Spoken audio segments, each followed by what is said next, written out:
हाँ, good morning बच्चों। आज हम लोग पढ़ेंगे अपने भौतिक विज्ञान में कोटि मान। इसके पहले वाले लेक्चर में आप लोगों ने देखा था सार्थक अंक किससे करते हैं, क्या होता है। सार्थक अंक लिखने की विधि हम लोग सीखे थे। तो बिना सार्थक अंक का कोटि मान नहीं लिखा जा सकता है, ठीक है। अब कोटि मान को लिखने के लिए कोटि मान को हम लोग क्या कहते हैं, वैज्ञानिक पद्धति भी कहते हैं। कोटि मान को लिखना होता है मतलब वैज्ञानिक पद्धति। फिजिक्स में जितने भी आंकिक मान हम लोग लिखते हैं वे सभी के सभी आंकिक मान जो होते हैं वैज्ञानिक पद्धति में ही लिखे जाते हैं। ये मैथ की तरह नहीं होता है कि हमने चलिए 2.5 गुणे या 225 गुणे 10⁻2⁵ हमने कर दिया, मतलब वह मैथ और फिजिक्स इसमें जो भी हम लोग अंकों का मान लिखते हैं तो उसमें अगर मैथ की दृष्टि से देखेंगे तो उसमें कोई अंतर नहीं होता है, लेकिन फिजिक्स की दृष्टि से देखेंगे तो बहुत बड़ा अंतर आता है, ठीक है। तो कोटि मान जो होता है वो लिखने का जो मान होता है, कोटि मान को हम लोग वैज्ञानिक संकेतन भी कहते हैं, वैज्ञानिक विधि कहते हैं। वैज्ञानिक विधि या इसी को हम लोग कहते हैं वैज्ञानिक संकेतन।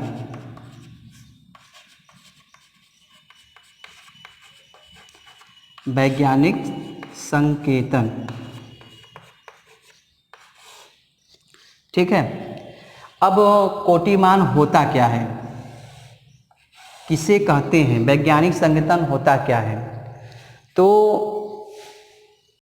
जो हमारे अंकीय मान होते हैं, जो हमारे अंकीय मान होते हैं उस मान को 10 की घात में व्यक्त करने की क्रिया को, उस घात को जो हमारे अंकीय मान होते हैं उसी को 10 की घात में व्यक्त करने की क्रिया को ही हम लोग क्या कहते हैं, वैज्ञानिक विधि कहते हैं, या उसी को हम लोग क्या कहते हैं, कोटि मान कहते हैं, ठीक है। और वैज्ञानिक विधि या वैज्ञानिक संकेतन जो होता है वह सदैव एक अंक के दशमलव के बाद ही लिखा जाता है। ये जो पद्धति, वैज्ञानिक पद्धति लिखने का जो मतलब होता है, जैसे एग्जाम्पल में समझिए, जैसे होता है 2.5 गुणे 10⁻, यहाँ पर हमने क्या लिख दिया, 6 लिखा हुआ है, ठीक है। अब इसको हम लोग लिखते हैं, जैसे यहाँ पर हमने क्या लिखा है 25 गुणे हमने यहाँ पर क्या लिख दिया, मान लीजिए यहाँ पर हमने लिखा 5 लिखा, 25 गुणे हमने क्या लिखा 5। अगर अब इसी को कहा जाए जैसे 25 गुणे 10⁻5 है, तो 10�5 होने का मतलब अगर हम मैथमेटिकल चलते हैं तो यहाँ पर हो जाएगा 25 और गुणे यहाँ पर कितना शून्य हो जाएगा 5, 1 2 3 4 5 मिला जुला करके हम लोगों का मान चला जाएगा, गुणा उड़ा करके 25 लाख निकाला जाएगा, ठीक। तो जब हम लोग इसको वैज्ञानिक संकेतन में पद्धति में व्यक्त करते हैं तो इसको हम लोग डायरेक्ट किस रूप में लिखते हैं, किस रूप में, अर्थात वैज्ञानिक संकेतन में लिखने का मतलब होता है कि एक अंक के बाद में हम लोग दशमलव लगा करके उसको 10 की घात में व्यक्त करते हैं। जैसे यहाँ पर लिखा है हम लोग का 25 गुणे 10⁻, 25 गुणे कितना है 1 लाख है। अब इसको हम लोग 10 की घात में जब व्यक्त करेंगे तो कितना हो जाएगा, 25 गुणे 10⁻, कितना आ जाएगा 5 आ जाएगा, ठीक। अब इसी राशि को वैज्ञानिक संकेतन में अगर कहीं हम लोग जब इसको व्यक्त करते हैं, एक अंक का दशमलव लगाने का जो नियम होता है, तो ध्यान से देखिएगा, जब हम इसको दशमलव रूप में व्यक्त करेंगे तो दशमलव रूप में व्यक्त करने के लिए हम लोग को क्या करना है, एक अंक पर दशमलव लगाना है, तो इसमें हम लोग क्या करेंगे भाई, 10 से भाग दे देते हैं और उतने से ही क्या कर देंगे, उसमें हम लोग गुणा कर देते हैं, ठीक है। जब इसको हमको दशमलव में व्यक्त करना है, जितने अंक पर दशमलव लगाना होता है उतने 100 से, अगर एक अंक पर है तो 10, 2 अंक पर है तो 100, अगर 3 अंक पर है तो 1000, तो जितने में हमको व्यक्त करना है दशमलव को लगाना होता है, हम लोग क्या करते हैं, उतने से पहले भाग करते हैं और उतने से ही क्या करते हैं, उसमें गुणा कर देते हैं। गुणा और भाग करने का मतलब इसके मान में कोई भी अंतर परिवर्तन नहीं है, क्योंकि 10 से 10 कैंसिल हो जाएगा, यह मान स्वयं अपने स्थान पर पूर्णतः बना हुआ है, ठीक।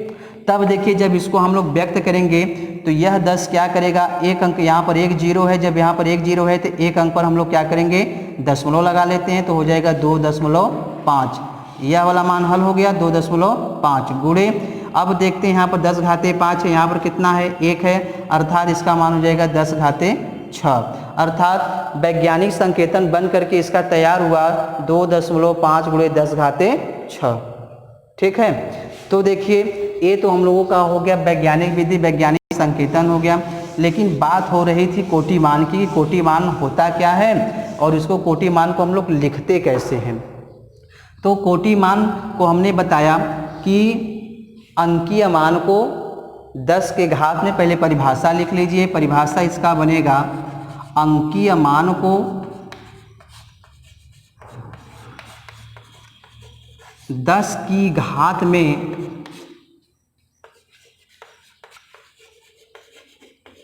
व्यक्त करने को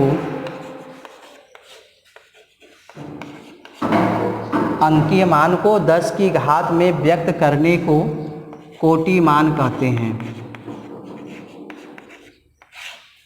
कोटिमान कहते हैं। ठीक है, अब उसके बाद में ध्यान दीजिएगा कोटिमान लिखा कैसे जाता है। तो कोटिमान लिखने की विधि, हेडिंग करिएगा कोटिमान लिखने की विधि।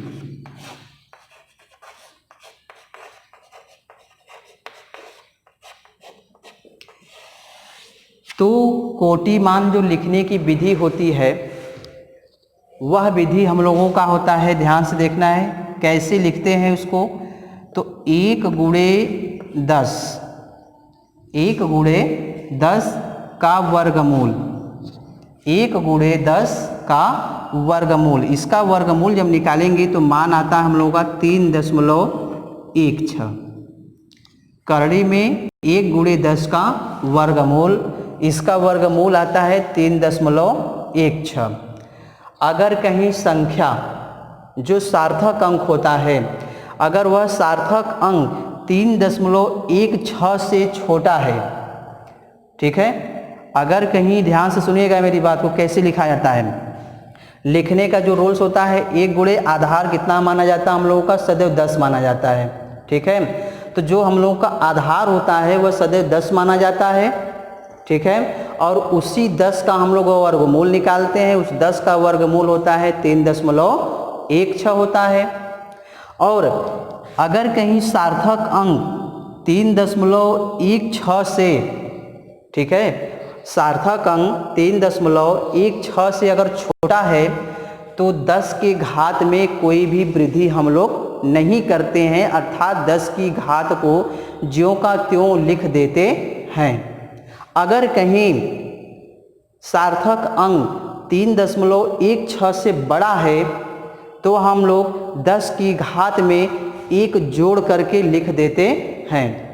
ठीक है, पहला नियम हमने क्या बताया कि यदि कहीं सार्थक अंक 3.16 से क्या है, छोटा है, मतलब जैसे ध्यान से देखिएगा एग्जाम्पल में हम लोगों का है, जैसे हमने लिखा 2.51 गुणे 10 की घात, यहाँ पर हमने लिखा है 6। ठीक, 2.51 गुणे 10 की घात 6। अब पूछा जाए कि इसका कोटिमान कितना होगा, ये तो वैज्ञानिक संकेतन में है। ठीक है, वैज्ञानिक संकेतन में है और कैसे लिखा जाता है इसको हमने अभी बताया। तो यहाँ पर 2.51 गुणे 10 घात 6 है। अब हम क्या करेंगे, जो हम लोगों का मानक मान होता है, मानक मान हमने अभी बताया 10, आधार जो होता है सदैव हम लोगों का 10 होता है। उस 10 का हम लोग क्या करते हैं, वर्गमूल निकालते हैं, उसका वर्गमूल आता है 3.16 आता है। अब उसके बाद में देखेंगे कि जो दिया गया मान है हम लोग अपने मानक मान के वर्गमूल से तुलना कराते हैं, और तुलना कराने के बाद में हम यह देखते हैं कि वह जो सार्थक अंक है हमारे मानक मान से छोटा है कि बड़ा है। ठीक है, तो यहाँ से देखेंगे मानक मान हम लोग का कितना है, 3.16 है, और यहाँ पर 2 कितना है, 51 है।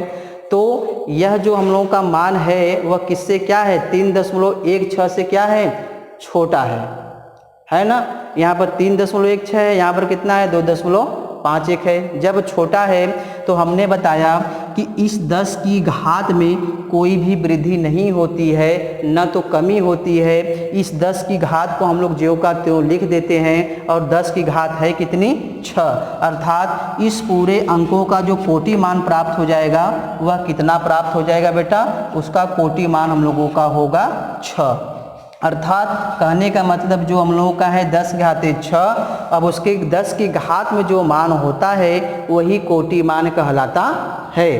पहले हमने लिखा है कि 10 की घात में व्यक्त करने को कोटि मान कहते हैं, इसलिए यहाँ से 10 का घात कितना है हम लोगों का 6 है। अगर यह मान क्या है हम लोगों का 3.16 से छोटा है, इसलिए 10 की घात में न तो कोई कमी होगी न तो कोई वृद्धि होगी, अर्थात इस पूरे अंकों का मान सार्थक अंक का जो कोटि मान मिला वह कितना मिला 6 मिला। क्लियर, रुक जाइए। तो ध्यान दीजिए, यहाँ से हम लोगों का एग्जाम्पल था 2.51 गुणे कितना है हम लोगों का 6 है, और इस संख्या का हमको क्या लिखना था, कोटि मान लिखना था।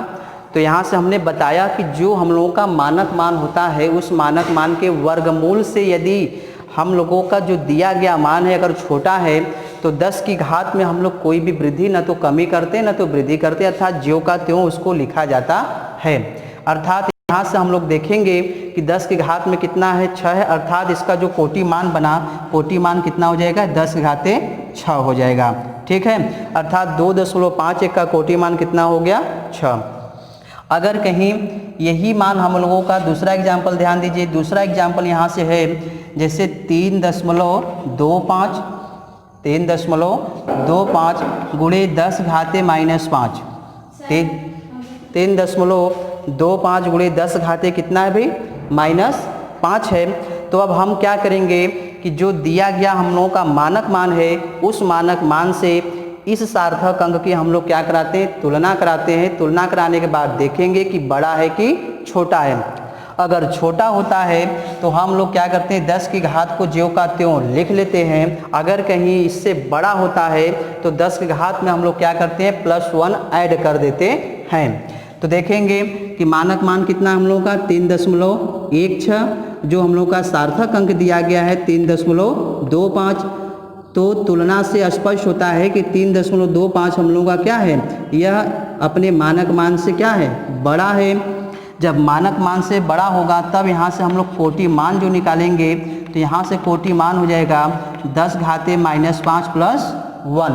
ठीक है, अब क्या करना है 10 घाते -5 + 1 में जब हम लोग क्या करेंगे 1 को ऐड करेंगे तो प्लस और माइनस मिल करके क्या हो जाएगा माइनस, अर्थात 10 घाते -4, अर्थात इसका कोटि मान बन करके कितना आ जाएगा 3.25 गुणे 10 घाते -5 का कोटि मान होगा 10 के घाते -4। क्लियर हुआ। अब उसके बाद में नेक्स्ट एग्जांपल देखिए,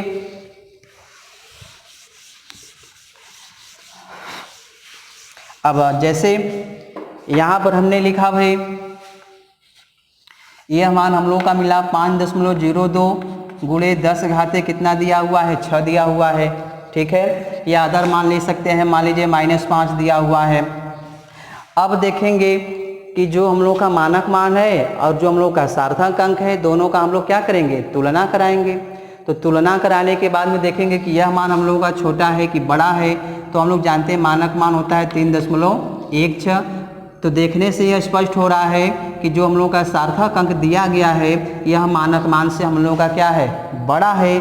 जब यह मानक मान से हम लोगों का बड़ा है तो हम लोग उस कोटि मान को लिखेंगे। तो यह लिखते समय 10 की घात में हम लोग क्या करेंगे +1 ऐड कर देते हैं। तब यहाँ से इसका जो कोटि मान मिलेगा हमको, कोटि मान बराबर हो जाएगा 10 घाते -5 प्लस में क्या हो जाएगा 1, अर्थात 10 घाते -4। क्लियर। जैसे 2.17 है गुणे यहाँ पर लिखा हुआ है 7। अब इसका कोटि मान हमको ज्ञात करना है। तो जो हम लोग का मानक मान कितना होता है 3.16 होता है। तुलना कराएंगे तो यह मान हम लोग का क्या है छोटा है, अर्थात जब इसका हम लोग कोटि मान ज्ञात करेंगे, कोटि मान जब कोटि मान ज्ञात करेंगे तो 10 घाते कितना है 7, 10 के घाते 7 में जब हम लोग का जो सार्थक अंक दिया गया है हमारे मानक मान से छोटा है तो 10 के घात में कोई भी न तो कमी होती है न तो वृद्धि होती है, अर्थात उसको हम लोग ज्यों का त्यों लिख देते हैं। अर्थात 2.17 गुणे 10 घाते 7 का कोटि मान कितना हो जाएगा 10 के घाते 7 हो जाएगा। क्लियर।